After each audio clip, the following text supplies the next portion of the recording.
The ticket felt heavy in my pocket, like a bar of lead, even though it was just a flimsy piece of cardstock. Seat 1A. First class. For most people in the terminal, first class was a luxury. For me, Liam Harper, it was a lifeline. I hadn't slept in 36 hours. My eyes burned as if they were filled with sand. My cheap suit, the one I'd bought at a thrift store for the interview, was wrinkled and smelled faintly of the rainy Seattle pavement I'd been pacing all night. I was 28 years old, a former Air Force medic with a dishonorable discharge that wasn't my fault, and exactly $42 in my bank account. This flight to Washington, D.C. was everything. I had a final interview with a private security firm. It was the only company that didn't care about the incident on my military record. If I got this job, I could pay my mom's rent. I could stop sleeping in my car. I could be a person again.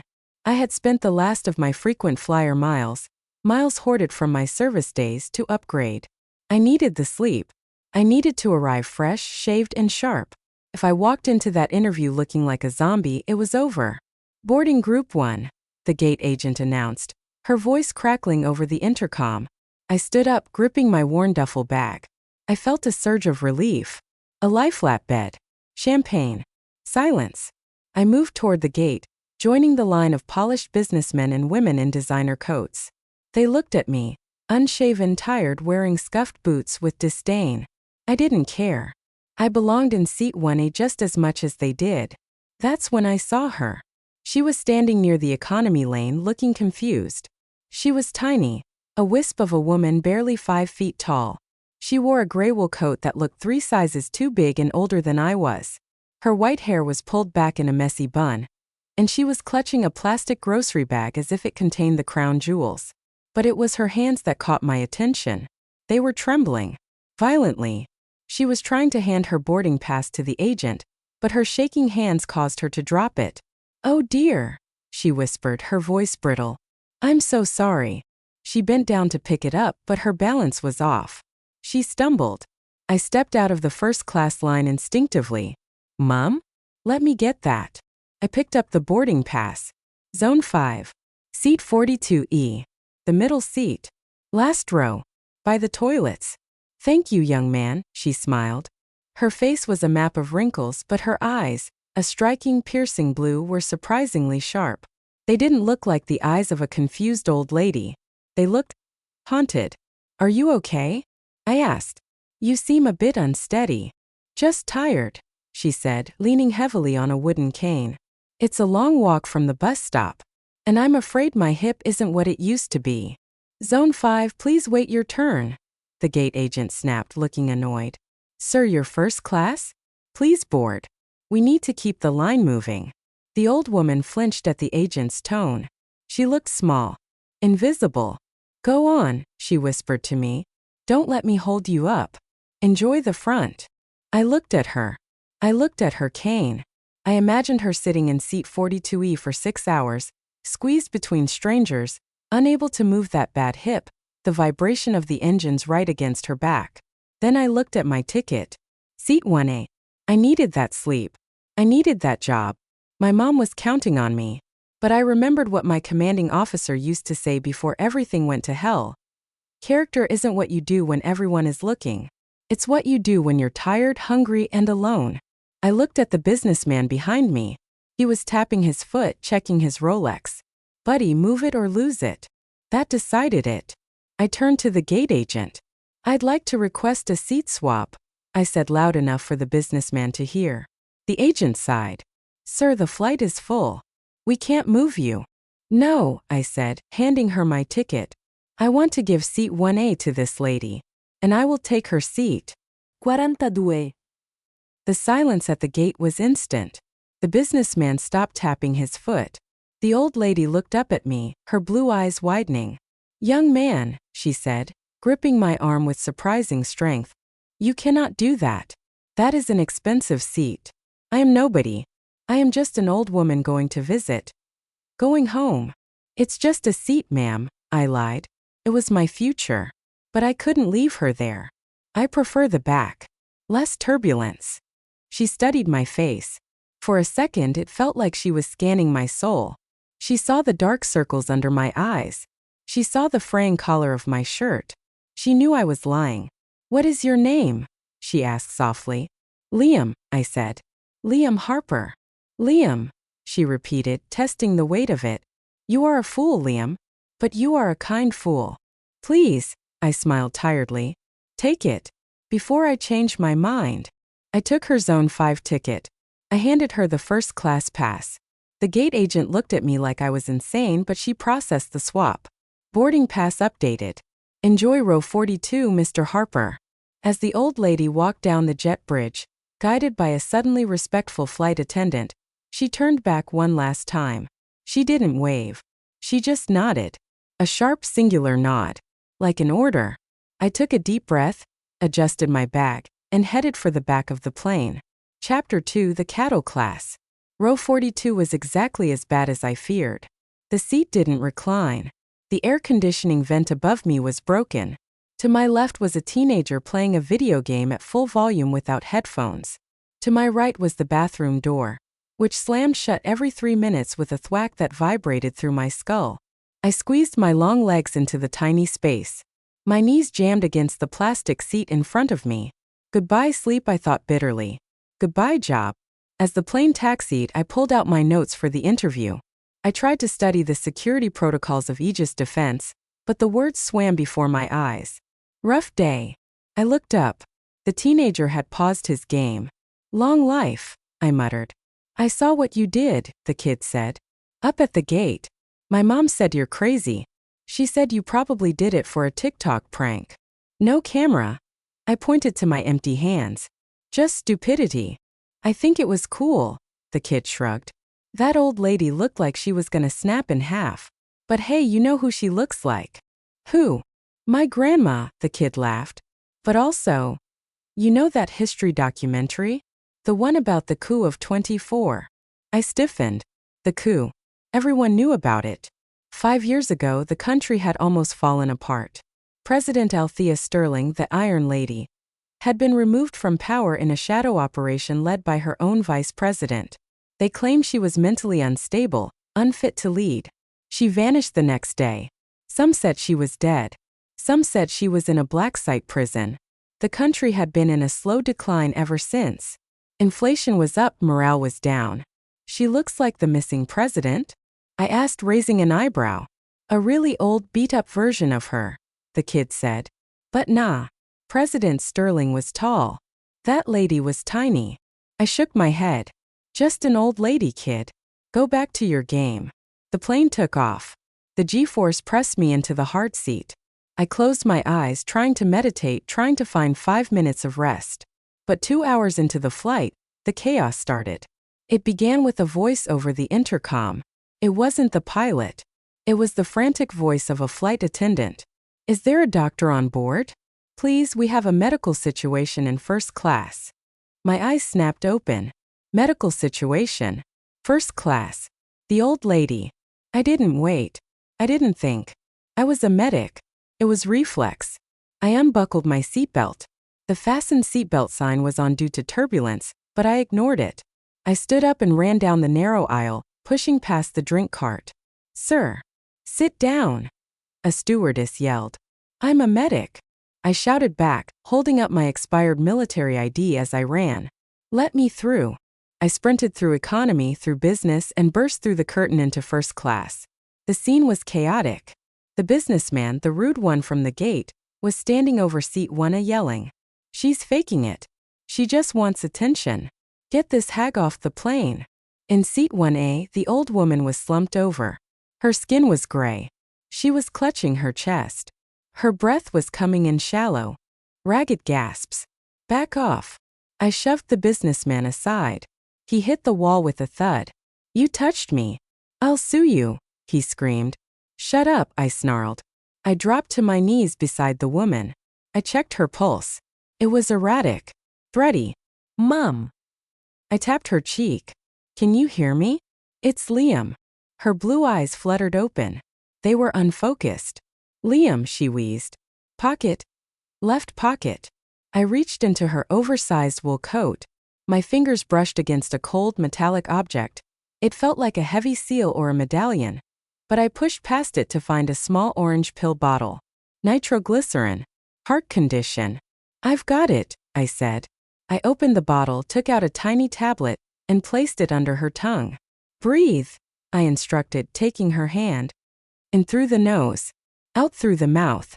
Stay with me. The flight attendants hovered around us, terrified.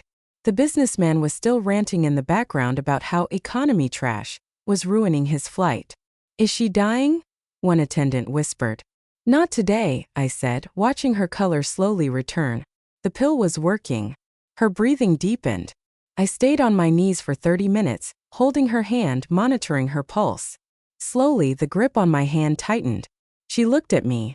The fog cleared from her eyes. You again, she whispered. A small smile touched her lips. My guardian angel in a cheap suit. You forgot your meds, I scolded gently. I was flustered, she admitted. When I saw him. She glanced at the rude businessman. He reminded me of someone I used to know. Someone terrible. He's a jerk, I said. Don't worry about him. Liam, she said, her voice stronger now. She pulled me closer. Why did you come running? You gave up your seat. You owe me nothing. I'm a medic, I said. It's what we do. Used to be, she corrected. I saw your ID. Dishonorable discharge. I stiffened. You have sharp eyes. I have read many files in my life, she said cryptically. Why were you discharged? I looked away. I never talked about it. But looking at this frail woman, high above the clouds, it felt safe. I disobeyed an order, I said quietly. We were in a combat zone. There were civilians in the line of fire. My CO ordered an airstrike. I jammed the comms frequency so the order wouldn't go through. I saved the village, but I defied a direct command. They kicked me out, took my pension, took my reputation. The old woman stared at me. Her expression was unreadable. You sacrificed your career to save strangers, she murmured. And today you sacrificed your comfort to save an old woman. She reached up and touched my face. Her hand was no longer shaking. History is written by the victors, Liam, she said. But honor? Honor is written by the stubborn. Suddenly the plane banked sharply. The captain's voice came over the PA. It sounded tense. Ladies and gentlemen, this is Captain Miller. We have received urgent instructions from air traffic control. We are being diverted. Passengers gasped. We will not be landing at Reagan National, the captain continued. We are being escorted to Andrews Air Force Base. First class went silent. Andrews Air Force Base. That was where Air Force One landed. That was military ground. Terrorists? The businessman whispered, his face pale. Is there a bomb? I looked at the old woman. She wasn't scared. She sat up straighter in seat 1A. She smoothed her wool coat. She fixed her messy bun. And then I saw the change. It was subtle but terrifying. The frailty vanished.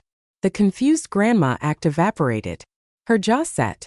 Her shoulders squared. The way she held her head shifted from weary to regal. She looked out the window. 2 F-22 Raptor fighter jets had appeared on our wings, guiding us in. Liam, she said, her voice clear and commanding. Not an old lady's voice. A leader's voice. Help me up. Ma'am, we need to land. Help. Me. Up. I obeyed. I helped her stand. She looked at the businessman who was cowering in his seat. Sit up straight, she barked at him. You represent your country. Stop whimpering. The businessman snapped his mouth shut, stunned. The plane descended rapidly. We hit the tarmac hard. We didn't taxi to a terminal. We stopped right in the middle of the runway. Through the window I saw flashing lights. Dozens of black SUVs. Military trucks. Soldiers with rifles surrounding the plane. Oh God, we're being arrested. The flight attendant sobbed. The cabin door opened. But it wasn't the police who entered. It was the pilot. Captain Miller. He walked out of the cockpit. He was a man in his 50s with gray hair and a stern face. He walked past the terrified businessman. He walked past the confused flight attendants. He walked straight to the old woman standing in the aisle. He stopped 3 feet in front of her. He snapped his heels together. He raised his hand in a crisp, perfect salute. His hand was trembling slightly, not from fear but from emotion. The cabin was dead silent. "Captain Miller," the old woman said, nodding her head. "Ma'am," the pilot's voice cracked. Tears streamed down his face. "We received the code. We didn't believe it until we saw the manifest." He lowered his salute. "Welcome home, Madam President." I froze. The businessman gasped. I looked at the woman I had saved. The woman in the oversized wool coat. She wasn't just an old lady. She was Althea Sterling, the Iron Lady, the president who had vanished 5 years ago. She turned to me. Her blue eyes blazed with a fire that could burn down empires. "Liam Harper," she said, "grab your bag. You aren't sitting in economy anymore." The silence on the plane was heavier than the G-force of the landing. Every passenger was frozen. The rude businessman in seat 1C was pale, his mouth opening and closing like a fish on dry land. He looked at the frail woman he had called a hag, then at the pilot standing at attention, tears streaming down his face. "Madam President," the businessman whispered. Althea Sterling didn't look at him. She looked at me. "Grab your bag, Liam," she repeated, her voice steel. "We don't have much time. The element of surprise has a shelf life of about 10 minutes. I grabbed my duffel bag from the overhead bin. My hands were shaking slightly, not from fear, but from the adrenaline dump of realizing I had just given CPR to a ghost. "Captain Miller," Althea addressed the pilot. "Are the stairs secure?" "Yes, ma'am. Marines are on the perimeter. But we have incomings. Black SUVs. NSA markings. They aren't ours." "Of course they aren't," Althea smiled grimly. "Vice President Vance." "Excuse me, President Vance. Doesn't like loose ends." She gripped her cane. "Walk with me, Liam. On my right. If anyone shoots, they'll aim for the heart. You're my shield." It wasn't a request. It was a deployment order. "Yes, ma'am," I said, falling into step beside her. My medic training kicked in. Scan the exits. Check the sightlines. We walked to the cabin door. The cool air of the tarmac hit us. The scene outside was out of a movie. Searchlights cut through the twilight. Dozens of soldiers in full tactical gear formed a perimeter around the plane. Beyond them, a line of black government vehicles screeched to a halt. Men in suits, Vice President Vance's men, were jumping out, shouting orders at the Marines. "Stand down!" A suit and sunglasses yelled at a Marine colonel. "We are taking custody of the passenger." "Negative," the colonel shouted back, his hand on his holster. "This is military jurisdiction. Back the hell off." Althea stepped onto the top of the stairs. The chaos below stopped instantly. A collective gasp swept through the hundreds of people on the tarmac. They saw the white hair, the wool coat, the cane, but they recognized the face. The face that used to be on every coin and in every schoolroom. "My God," the colonel whispered. He dropped to one knee. "It's her." One by one, the Marines dropped to their knees. A wave of reverence rippled through the ranks. The suits, the NSA agents, didn't kneel. They reached for their weapons. "Secure the target," the lead agent screamed. "Fire and I will have you court-martialed for treason." I roared, stepping in front of Althea. My voice, honed on the battlefield, boomed across the tarmac. The agents hesitated. Althea tapped my leg with her cane. "Good projection, Liam. But let me handle the politics." She descended the stairs. Each step was painful for her, but she didn't falter. She reached the bottom and walked straight up to the colonel. "Colonel?" she prompted. "Colonel Rhodes, ma'am. 1st Airlift Squadron." "Colonel Rhodes," she nodded. "I require transport. Not to the White House. To Site Olympus. Is it still active?" Rhodes' eyes widened. "Olympus? Ma'am, that bunker has been decommissioned for years. It's a relic." "Perfect," she said. "The dead belong in relics." She pointed at the lead NSA agent who was trying to push past the Marines. "And arrest that man. He's carrying a concealed weapon in the presence of a commander-in-chief. That's a felony. Arrest him," Rhodes ordered. The Marines tackled the NSA agents. The tarmac turned into a brawl. "Car," Althea said to me. "Now." We jumped into the back of an armored Humvee. Rhodes jumped in the driver's seat. "Go," I shouted. The Humvee roared to life, tearing across the runway, leaving the chaos and my old life in the dust. Chapter 4: The Debrief. The interior of the Humvee smelled of diesel and gun oil. It was comforting. Familiar. Althea sat in the back, her eyes closed. She looked exhausted again. The adrenaline was fading, leaving behind the frail old woman. Here. I handed her a bottle of water from my bag. She took it with shaking hands. Thank you, Liam. So, I said, looking at her. You're dead. I was, she corrected. For 5 years. It's very peaceful. No press conferences. Where were you? She took a sip of water. A basement in Nebraska. A farmhouse. My detail. The few who remained loyal. Smuggled me out the night of the coup. Vance told the world I had a stroke. He told the cabinet I was mentally unfit. He invoked the 25th Amendment before I even woke up from the sedative they injected me with. Why didn't you fight back? I had no proof, she said bitterly. And I had no allies. Vance had bought the generals. He had bought the media. If I had surfaced then, he would have killed me and called it a tragic medical complication. I had to wait. Wait for what? For him to screw up, she smiled thinly. And for a file. She patted the left pocket of her wool coat, the pocket where I had felt the heavy object earlier. What's in the pocket? I asked. The evidence, she said. For 5 years my loyalists have been gathering it. The bank transfers. The emails.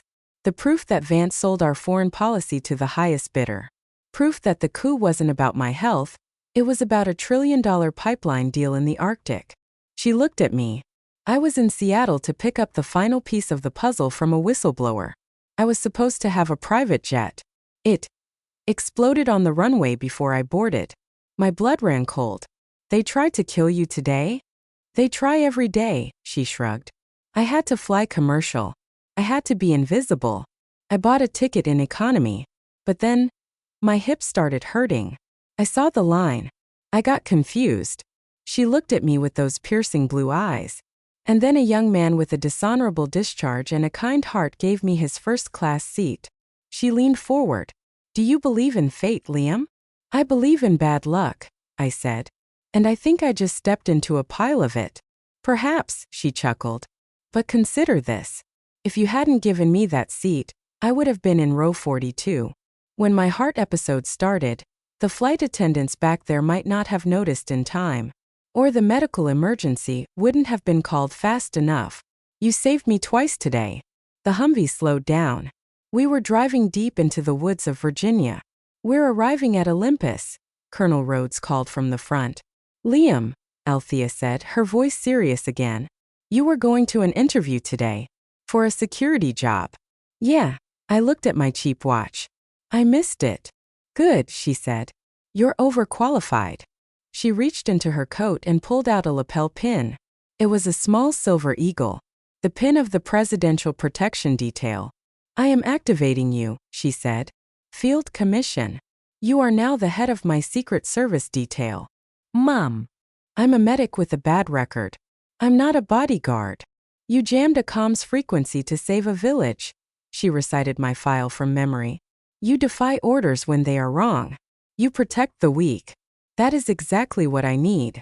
I don't need a soldier who follows orders. I need a man who knows right from wrong. She held out the pin. The pay is terrible. The hours are fatal. And the retirement plan is usually a bullet. Do you accept?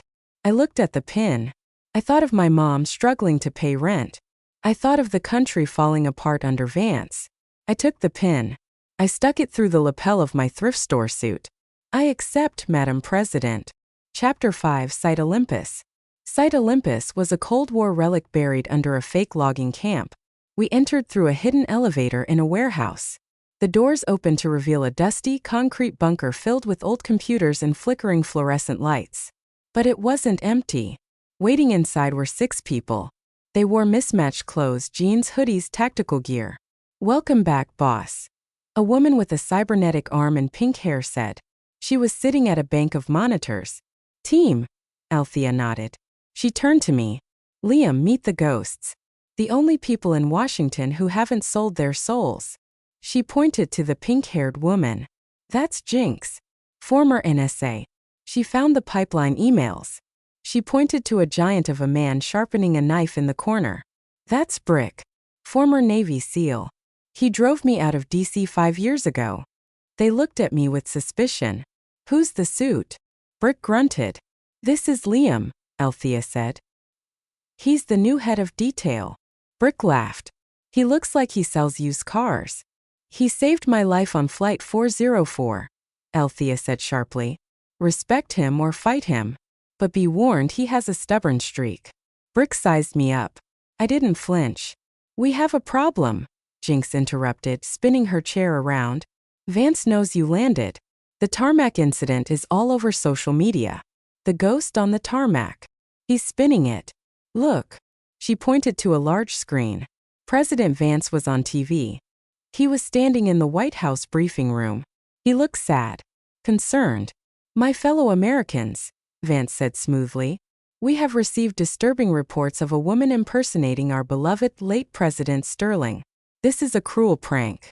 Or worse, a foreign psyop designed to destabilize our great nation.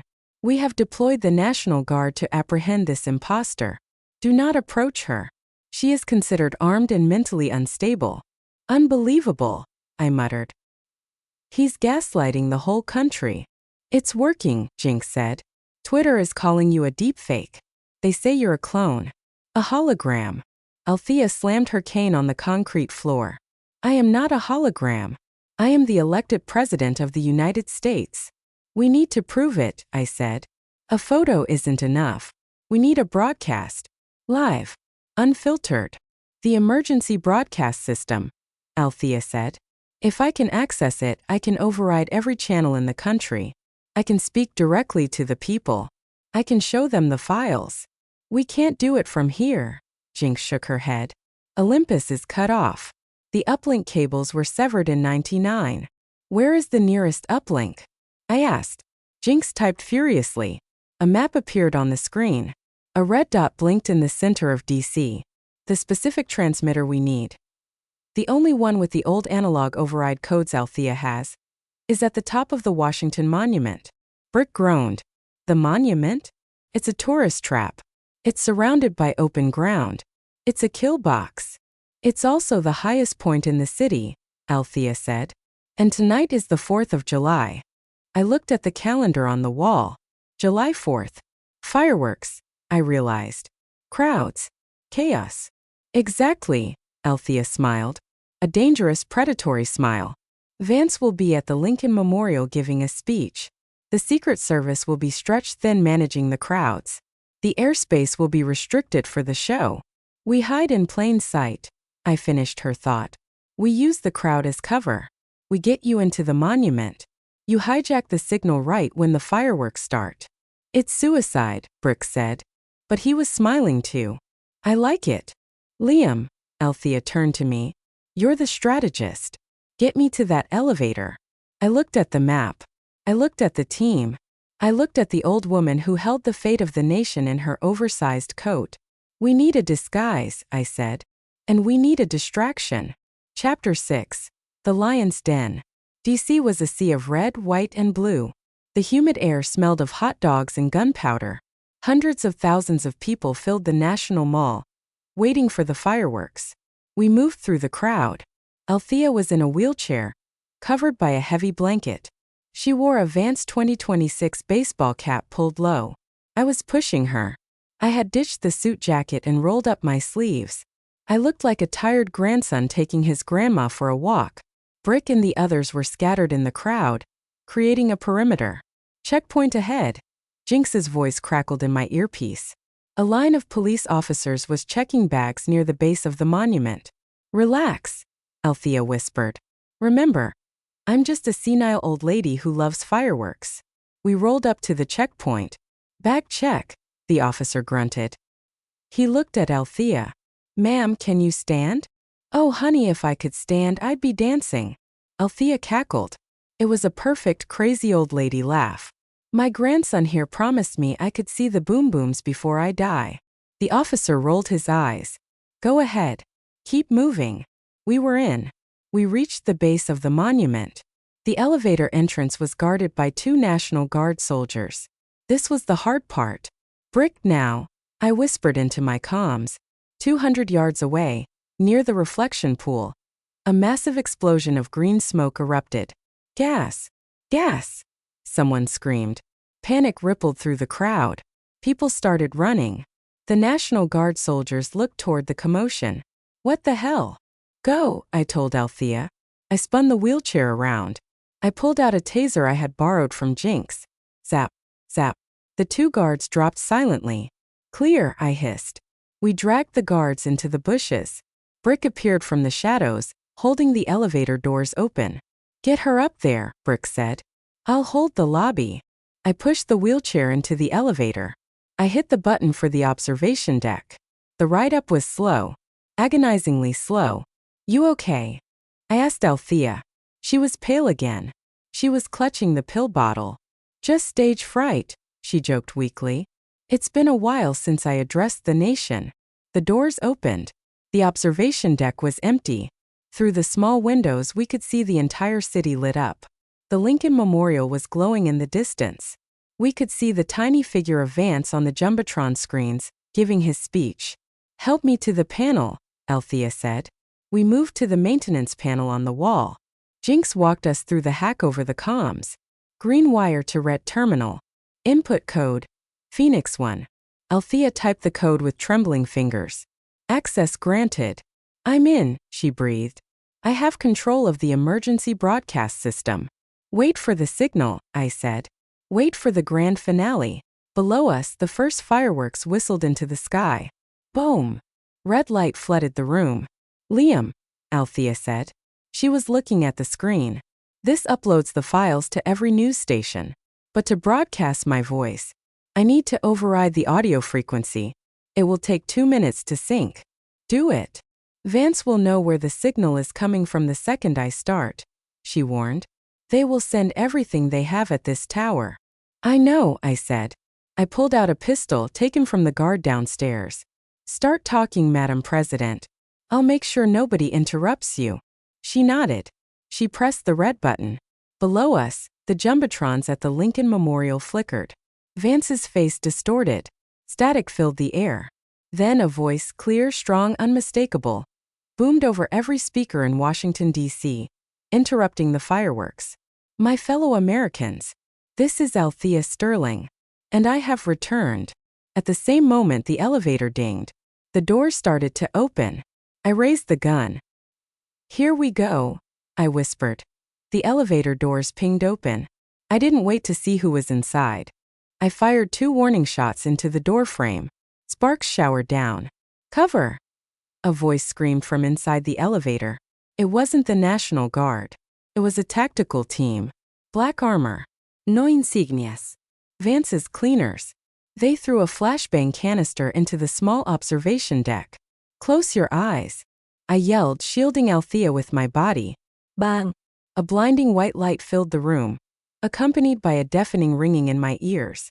I fired blindly into the elevator, trying to keep them pinned. Status! I shouted to Althea. Uploading! She yelled back, her fingers flying across the maintenance keyboard. She didn't look up, even as a bullet ricocheted off the wall inches from her head. I need 60 seconds, Liam. You'll get them, I gritted out. I flipped a heavy metal bench over to create a barricade. 3 operatives rushed out of the elevator. They were pros, moving in a wedge formation. I took the first one down with a shot to the leg. He crumbled. The second one fired a burst from an MP5. The bullets chewed up the bench I was hiding behind. I was outgunned. I had a stolen pistol with 1 magazine. They had automatic weapons and body armor. Jinx! I screamed into my comms. We need an equalizer. Now! I'm hacking the elevator hydraulics. Jinx's voice crackled. Hold on. The third operative vaulted over my barricade. I dropped the gun and tackled him. We crashed into the reinforced glass window. Below us, 500 feet down, was the glow of the fireworks. He pulled a knife. I blocked his thrust, twisting his arm. I used my medic training. Knowledge of anatomy turned into a weapon. I struck his brachial plexus. His arm went limp. I shoved him back. Suddenly, the elevator screamed. The cables groaned, and the car plummeted down the shaft with the remaining operatives inside. Jinx had cut the brakes. Silence returned to the small room, broken only by the hum of the transmitter and the distant explosions of fireworks outside. "Liam," Althea said, her voice trembling slightly. "It's done. The audio is synced. The files are live." She looked at me. I was bleeding from a cut on my forehead. My suit was ruined. "Now," she whispered, "we let the people decide." Chapter 8, The Voice of God. Outside on the National Mall, the celebration had turned into confusion. President Vance was standing at the podium of the Lincoln Memorial, frozen. The jumbotrons flanking him, screens that were supposed to be showing his face, had turned black. Then the static cleared. A document appeared on the screens. It was a classified bank transfer. Project Arctic transfer to Vance Offshore Holdings. $500 million. The crowd of 300,000 people went quiet. Then the audio cut in. It wasn't just on the speakers at the mall. It was on every TV channel, every radio station, every smartphone alert in the country. "My fellow Americans," Althea's voice boomed, echoing off the marble monuments. "For 5 years you were told I was sick. You were told I abandoned you." Vance screamed at his technicians. "Cut the feed. Shoot the speakers. Do something." But the technicians were staring at the screens. They were seeing the emails, the kill orders, the treason. "I did not abandon you," Althea continued. "I was silenced because I refused to sell this country for parts." Inside the Washington Monument, Althea stood tall, speaking into the maintenance microphone. She wasn't reading a script. She was speaking from the soul. "Tonight I am asking you to look at the man on that stage. Look at the evidence. And ask yourselves, who does he serve?" On the mall, the mood shifted instantly. The cheers turned to murmurs, then to shouts. "Traitor!" someone yelled. "Where is she?" another screamed. Althea looked at me. "Open the window, Liam." "Mum." "Open the maintenance hatch. Turn on the external floodlights." I pulled the lever. The small hatch on the side of the pyramid-shaped top of the monument hissed open. Wind rushed in. I hit the switch for the external maintenance lights. A beam of white light illuminated Althea Sterling, standing 555 feet in the air, looking down at her city like a guardian angel. The crowd saw her, a tiny figure in a wool coat, high above the chaos. A roar went up. It started low, like a rumble of thunder, and grew until it shook the ground. It wasn't a roar of anger. It was a roar of hope. Vance heard it. He looked across the reflecting pool. He saw the light atop the monument. He saw the tide turning. He started to run. He shoved his aides aside and ran toward his limo. But he didn't make it. A line of Marines, Colonel Rhodes' men, stepped out of the shadows, blocking his path. "Mr. Vance," Colonel Rhodes said, his voice amplified by the silence of the stunned Secret Service agents. "Please step away from the vehicle." "I am the president," Vance shrieked. "I order you to move." "You are a usurper," Rhodes said calmly. "And you are under arrest." On the jumbotrons, the camera feed switched. It showed Vance being handcuffed. The crowd went wild. Chapter 9, The Descent. We waited in the observation deck for an hour. We watched the cleanup operation from above. We saw the National Guard secure the perimeter, but this time they were protecting us, not hunting us. Finally, the elevator chime rang. It had been reset. The doors opened. Colonel Rhodes stood there. Beside him was the rude businessman from the plane, seat 1C. I blinked. "You." The businessman stepped forward. He wasn't cowering anymore. He flashed a badge. "FBI. Director." "Special Agent Miller," Althea nodded to him. "You played the part of the arrogant jerk perfectly, Director." I stared at him. You were in on it?" "We needed a witness," the FBI director grinned at me. "And we needed someone to distract the civilians if things went south on the plane. But I didn't expect you to step in, kid. You have a hell of a right hook, metaphorically speaking."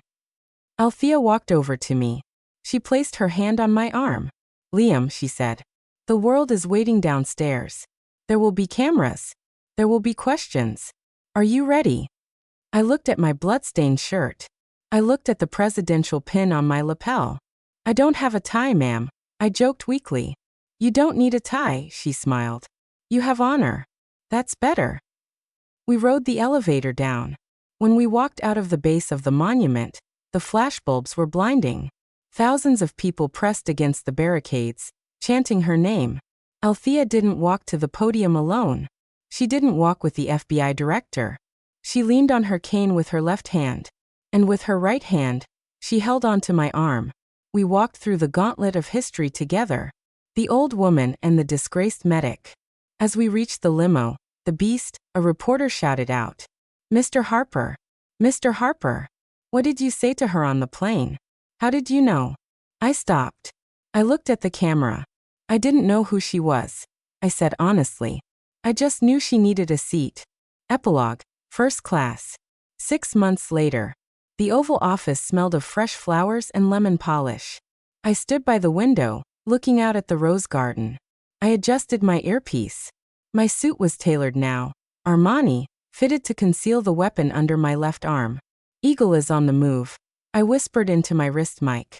Copy that, Overwatch. The voice of Brick came back. He was running the perimeter now. The door opened.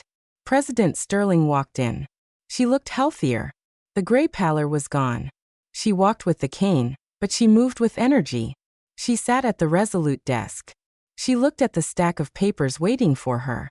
Liam, she said, not looking up. Yes, Madam President? Your mother called. She loves the new house. She wants to know if you're eating enough. I smiled. I'll call her tonight. And, she paused, picking up a document. I have something for you. She slid a piece of paper across the desk. It was an official pardon, expunging my dishonorable discharge, restoring my rank, and promoting me to special agent in charge of the Presidential Protective Division. But underneath it was something else. An airline ticket. What is this? I asked, picking it up. It's a ticket to Hawaii, she said. 2 weeks. Paid vacation. Take your mom. I looked at the ticket. Seat 1A. First class. I can't accept this, ma'am. Who will watch you? Althea looked up. Her blue eyes twinkled. I have the whole country watching me now, Liam. Thanks to you. She went back to work. Go, she ordered. That's a direct command. I pocketed the ticket. I walked to the door. Thank you, Althea, I whispered. You're welcome, Liam, she said. And Liam? Yes. Next time you fly, she smirked. Try not to give your seat away. I walked out of the Oval Office, closing the door softly. I walked down the hallway, my footsteps echoing on the marble. I wasn't just a medic anymore. I wasn't a failure. I was the guy who gave up a seat and got a country in return.